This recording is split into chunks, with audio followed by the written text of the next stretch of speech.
Welcome. So, in our previous classes, we learned about WordPress and the types of WordPress we have, and hosting a WordPress site. I think the structure of how WordPress looks like in a host, and how domain connects to your WordPress website. So today we'll be looking at different type of hosting provider and how to buy an hosting plan, and also how to install a WordPress into an host. So basically, when you want to build a WordPress site, the host you need most times is a cPanel host. You also have WordPress hosting depending on the one that you want to buy. So we will using TrueHost as a reference. Here, as you can see, truehost.com.ng as a reference. So on their websites, um, you can go through hosting packages that you can buy from. Like I said, they said domain name also. You can decide to buy a cPanel host, WordPress hosting, Windows hosting.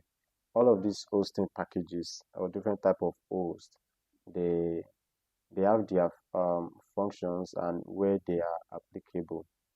So that will probably be another class. But for the purpose of this tutorial, the most commonest one is either you buy a cPanel web hosting or a WordPress hosting. cPanel is a Linux package. It's built on Linux. So um, we'll be making use of a cPanel web hosting. So if you want to buy a cPanel web hosting, just click on cPanel web hosting that you want to purchase.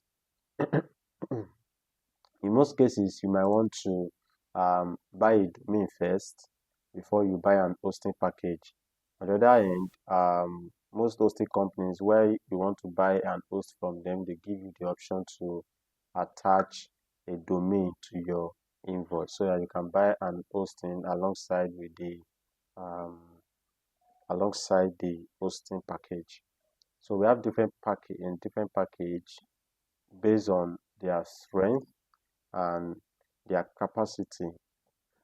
Just like I explained in the previous tutorial, that hosting is more like a space online where you buy. So just like as I made a building or your apartment as an instance, you can't compare what you do when you rent an apartment of 50K. You can't compare it to an apartment that you get for 15,000 naira. You might be facing issue with space and security for cheaper one. It also apply for hosting packages too. So you need to go through their features to know the one that befits you, or the one that befits the job you want to do for your client. So once you make up your mind, just select anyone that you want to go for. You want to go for.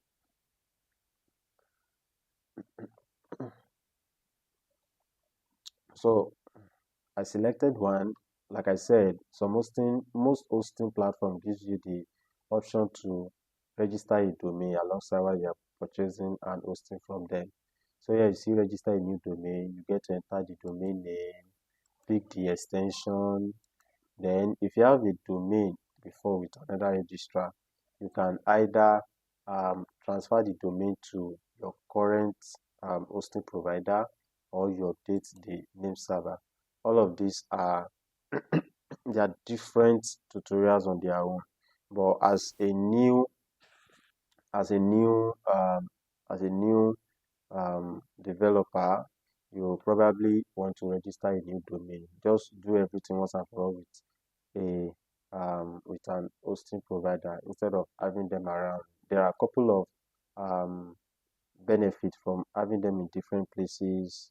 There are also benefits in having your hosting and domain um, in the same place.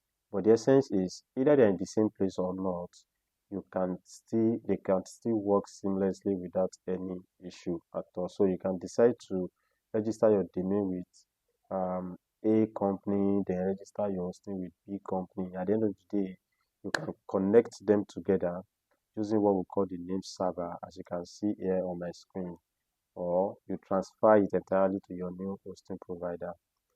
So this time around, I will just be entering a domain. We'll call the domain name WordPress Training Wiz.com.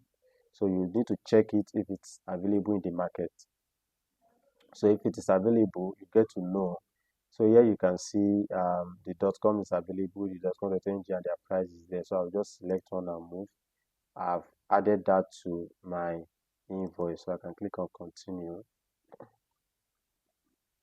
So on the continue page is where I get to select the hosting package, the duration that I want to register for my hosting package, that 1 month, 3 months, 1 month, 6 months, or 12 months, depending on what you want. In most cases, people register for 1 year. So once you pick a year, you click on continue. Next is basically like shopping online. Next one you want to do is these are just extension they are asking you to add. It's just like you are buying something on Jumia. Let's say you are buying a toothbrush on Jumia, but on where you want to check out, they're now recommending toothpaste for you. They're now recommending teeth treatment for you. You understand? Mouthwash. They feel like they are complementary items that you might probably want to get with it. It all depends on you. You might want to go ahead with them. So these are your name servers. They give you right from time in case you have your domain with another registrar. You might want to update your name server here. Like I said, it's a whole lot of tutorial on its own. That is more on internet networking. So once you're satisfied with this way, you can just click on continue.